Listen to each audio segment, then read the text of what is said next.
There are some things better left in the past, not because the memories are painful, but because they're hungry.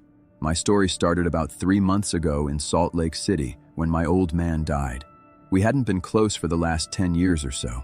He was the kind of guy who loved his old '67 Impala more than the company of his own son. The lawyers handed me the keys to the garage. Take it all, or we're tossing the junk in the dumpster. I got there on a Friday night. The garage smelled like gasoline, leather, and, for some reason, damp earth. And there, in the glove box, behind a stack of expired road maps, I found it. A regular CDR in a paper sleeve. No writing on the front, just on the back, on the matte surface. One word written in black marker: road. I got behind the wheel. You know that feeling when your dad's car still holds the shape of his body? The seat was worn in just for him. I fired up the engine. That V8 roared to life, and out of curiosity, I slid the disc into the old CD changer. At first, there was nothing, just static hiss. I was reaching for the eject button when my father's voice came through the speakers. But what a voice. Not the grumpy baritone he used to ask for a wrench. This was the voice of a man who just saw a ghost and is trying to record survival instructions while he still has his sanity. Son, if you're hearing this, I'm either dead or lying in a ditch off Highway 89. Don't kill the engine. That's the most important thing. Don't kill the engine until the track ends. It's only 9 minutes long. Otherwise, it will catch you. A chill ran down my spine. I was sitting in a closed garage. Exhaust fumes were filling the enclosed space. Killing the engine was the first thing I should have done, but I couldn't move. The voice on the recording continued. You know why I never drove through Ely, Nevada? Why I took the 200-mile detour? I never told you because I didn't want you thinking I was crazy. Back in '97, I picked up a hitchhiker. Young woman, white dress. It was pouring rain. She was standing on the shoulder with no umbrella. I pulled over. She got in the back. There's a trucker's rule. Never look at a hitchhiker in the rearview mirror for more than a second. I looked. She was sitting there, staring at me, but her lips weren't moving. And in my ears, I heard, "You're driving too slow, Frank. We need to get there before the moon hides." I slowed down to pull over and kick this crazy woman out, and then the engine died, all on its own. Just a click and silence. The wipers froze. The headlights went out. And in that pitch-black darkness, under the sound of the rain pounding the roof, I heard the back door open, slam, and silence. I sat there for an hour, too scared to move.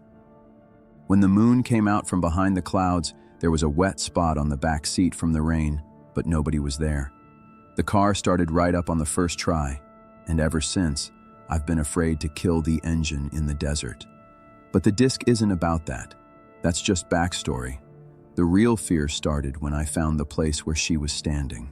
Listen carefully, boy. In the glove box, under the rubber mat, there's a folded piece of paper. Its coordinates. Out there on Highway 375, 100 yards from mile marker 47, there's a tin cookie box buried in the sand. Inside it is the Polaroid photo I took. I couldn't burn it. It won't catch fire. I tried. The recording crackled, and then I heard him swallow hard and say, almost in a whisper, "She's here. She knows I'm telling this. It's 3:33 in the morning. If you're driving my car and listening to this in the dark, look in the rearview mirror." I was sitting in the garage. It was around 7 in the evening, still light outside, but instinctively, like a complete idiot, I raised my eyes to the rectangle of the rearview mirror. In the back seat of my father's Impala sat me, or rather, my reflection. But it was sitting in a pose I wasn't in. I was hunched forward, gripping the wheel with both hands. The reflection was leaning back, smiling. The mouth was stretched just a little wider than human cheekbones allow.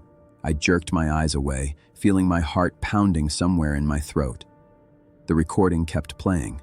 My father's voice now sounded doomed and calm. "It feeds on attention, son. The moment you looked, it took a form. If you turn off the recording now, the form stays with you forever. You'll see it in store windows, in bathroom mirrors, in the black screen of a powered-off television.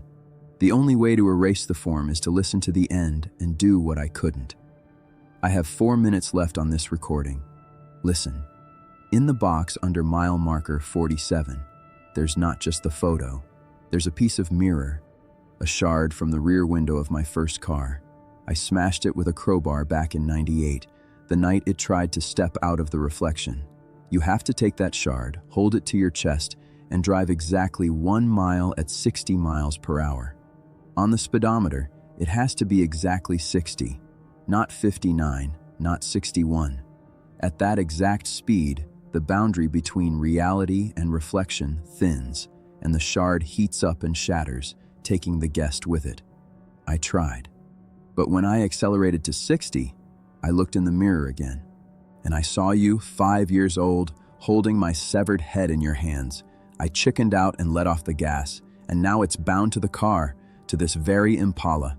And if you're listening to this now, it means you're sitting in my seat, breathing my air, and looking into my mirrors. Last minute, son. Don't look at the screen of your stereo. There's a countdown timer on the CD player. When it hits 0, the recording ends.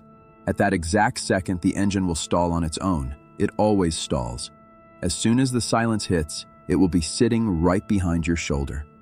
Don't turn around. Just close your eyes and stomp on the gas. The old Impala will start. She always starts. But if you open your eyes before you hear the engine roar, you'll see what I see every night. A face with empty eye sockets pressed against the glass on the passenger side. Heavy breathing filled the recording. I love you, son. I'm sorry I didn't say it more often. And speed up.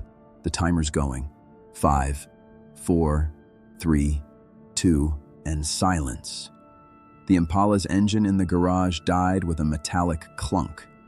And there I sat in complete silence, in a garage filling with exhaust, with a dead motor and ringing ears. The CD player clicked off softly. I did what he said.